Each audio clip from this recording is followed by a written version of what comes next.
For the Climate Discussion Nexus, I'm John Robson, with the latest readout video from our free email Wednesday Wake Up newsletter, to which you should subscribe so we can stay in touch in case we get deplatformed, even though we're doing very well on YouTube, thanks partly to those viewers in San Jose, California, who've made their city number 33 on our all-time viewing list.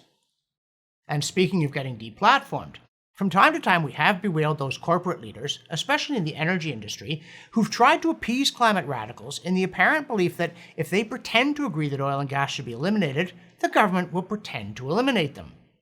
Now they've found out that the people who claim to want their companies dead actually do, including in Canada, where the Trudeau administration just passed Bill C-59, which legal scholar Bruce Pardy calls, quote, a hodgepodge bill of humdrum provisions hundreds of pages long, end quote, in which lurks one of the most extraordinary attacks on free speech that this country has ever seen, and an attack that is aimed directly at any hydrocarbon energy company that dares defend itself.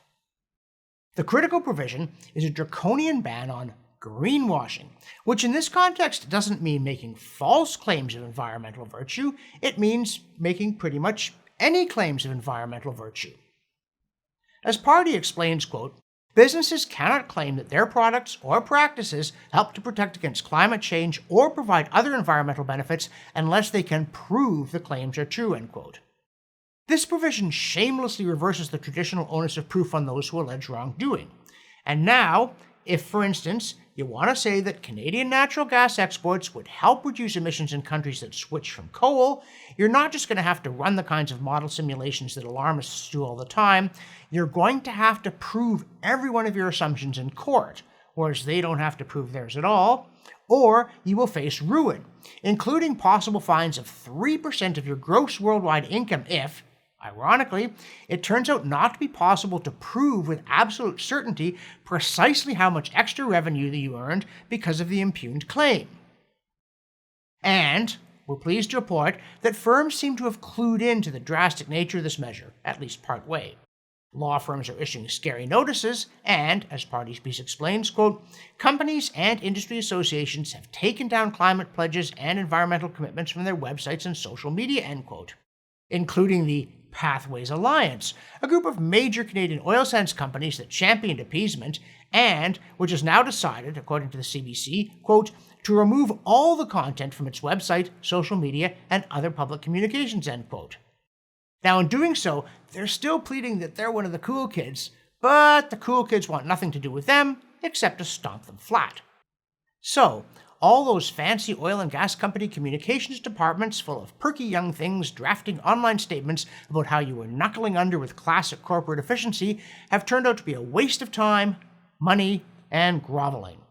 So we say it's time to cut it out and support CDN instead.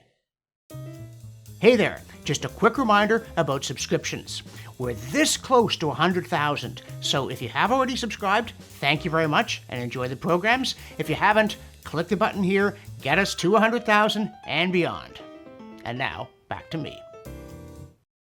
And speaking of businesses being surprised that the crocodile ate them, in Australia, energy producers are shocked to find that natural gas is going to be phased out in an effort to get rid of carbon-based fuels.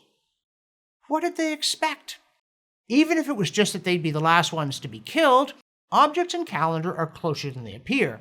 And if we're all going to reach net zero by 2050, well, that's barely 25 years away now, so past the shroud, or the cooking pot. What's at stake in this particular Australian episode is a green rating system that would affect capital investment, as governments around the world that learned firmly that central planning doesn't work are now rushing to implement it anyway. But it's also very much a chickens for KFC story because, for instance, the story says, quote, the Australian understands the Business Council of Australia, which had a representative on the Taxonomy Advisory Panel, was pushing for gas to be included as a transition asset in the draft framework, end quote. So, someone from the Business Council thought that being in there, helping to plan the menu, would help keep them off it, except for the part where they agreed to be served as the main course. Quote, Business Council of Australia Chief Executive Bran Black said gas was a transition fuel that helps us get to net zero by 2050, end quote. Which any fool can see, or should be able to see means no natural gas by 2050, as it is CH4, and the C is for carbon. So, what barnyard fowl endorses all nuggets all the time and is then surprised to be promptly battered and fried? In the newsletter, we also note that, untethered from facts, climate alarmists are now following Icarus on a perilous flight path. Canada's Environment and Climate Change Minister Stephen Guilbeault recently X'd out, quote, "Results are in. June heat waves in central and eastern Canada were 7 to 10 degrees Celsius above average due to climate change. Environment.ca is now assessing how human-caused climate change impacts severe weather," end quote. 10 degrees Celsius above average? So that 33 degrees Celsius heat wave would have been 23 degrees without climate change? The attribution crowd has tried to make these claims before, and they've always melted on close inspection. And we have a new slogan: Go woke, go dark. Minnesota has mandated that all electric utilities produce only carbon-free electricity by 2040, and they mean it, as in they're clueless nits. Quote, "Carbon-free means a technology that generates electricity without emitting carbon dioxide," end quote, which of course no energy source does, since at a minimum they all use cement, which emits carbon dioxide, as do their employees. What's more, at least one Minnesota company, Xcel, provides power to a lot of people in neighboring South Dakota, whose Public Utilities Commission has asked Xcel not to close coal-fired plants early because it may cause blackouts in their state. Plus, Minnesota buys power from North Dakota, which has warned that refusing to do so because of how it's generated violates the Constitution, specifically the Commerce Clause, and conflicts with the Federal Power Act and infringes the authority of the EPA. So, you've got a nasty fight brewing over a disastrous policy. Great, what a transition. Mind you, it is working for some people. It's in fact surprisingly easy to collect examples of climate alarmist hypocrisy, such as Canada's Ambassador for Climate Change, Catherine Stewart, billing over $250,000 in travel expenses in under 2 years, jetting from Abu Dhabi to Amsterdam to Bali and on through the alphabet, including London, Milan, Paris, Rome, and Zurich. And she's not traveling steerage either. And that one was immediately followed by news that the, quote, leading opponent of fossil fuels, end quote, in Canada's appointed Senate, that's Rosa Galvez of Quebec, quote, jetted more than 100,000 kilometers to climate conferences from Casablanca to Mumbai, end quote, in the past year. And we do grant a certain role to human frailty here, but it's also plain that the people calling for a dramatic change in how we live are imagining a world in which there's no change in how they live. They won't be the ones making sacrifices, because they're convinced that whatever resources are available, they and their anointed fellows will be getting a heaping helping, while we ordinary schleps will give up stuff that we couldn't appreciate anyway. So, we'll have nothing, and they'll be partying. And another thing, we often hear that sea levels are rising much faster in some places than others, and that the rate in the fast rising places is proof of climate change. Almost as if the world's oceans were not all connected, or that sinking land in some places was irrelevant to the phenomenon. As one sarcastic viewer asked, quote, "So, apparently ships have to go uphill as they approach cities where the sea is rising so much more rapidly than in other places," end quote. And another thing, the Economist piece that we cited last week on how, quote, the Venice of Africa is sinking into the sea, end quote, did concede that, quote, the major cities built by European colonial powers a century or more ago are nearly all found on fragile sandy shores, often among lagoons and mangrove estuaries at the mouths of rivers used for transport and trade, end quote. Right. So, if such places sink into the swamp, give some credit to the swamp, and also to post-colonial standards of infrastructure maintenance. But don't give any to reporters' research skills.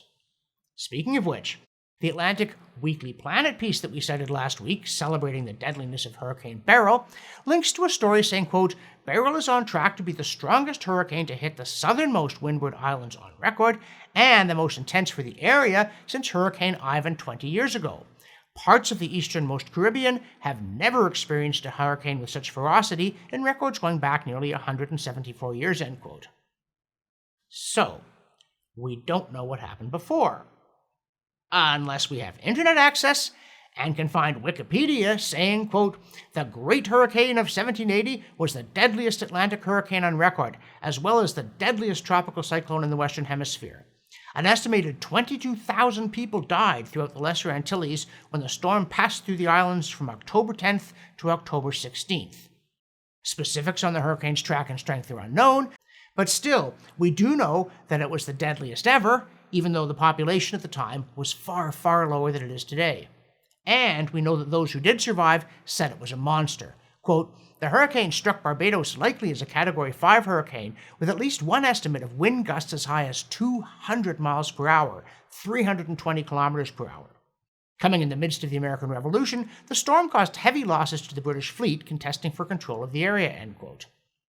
And here's something else that we know, or should know, quote, "The hurricane was part of the disastrous 1780 Atlantic hurricane season, with 2 other deadly storms occurring in October," end quote. Oh my, a bad hurricane season before the Industrial Revolution? Are those allowed?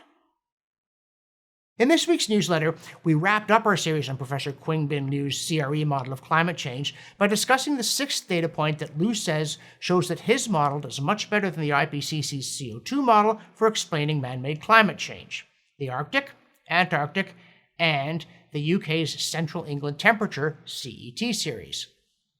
Now, the CET record is useful because the UK had a lot of air pollution during its history, especially after the Industrial Revolution, but it's had much less since the 1950s. So, the effects of aerosol cooling have worn off, which means that, according to orthodoxy, CO2 warming should now dominate. But instead, the CET shows rapid warming from about 1975 to 2000, but a leveling off afterwards. And the polar regions are the other test area, partly because of their differences. The Arctic is mostly ocean, while the Antarctic is mostly land.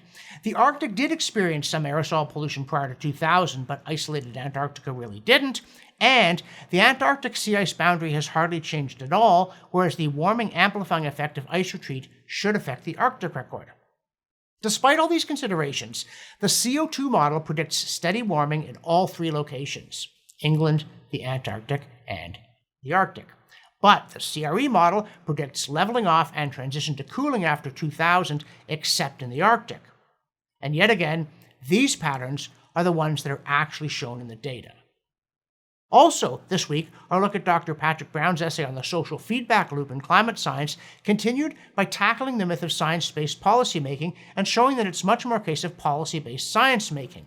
And the main exhibit here is that 2 degrees Celsius limit so beloved of climate activists and now enshrined in international treaties. As Brown shows, it did not emerge from the science. Instead, it was always a political fiction.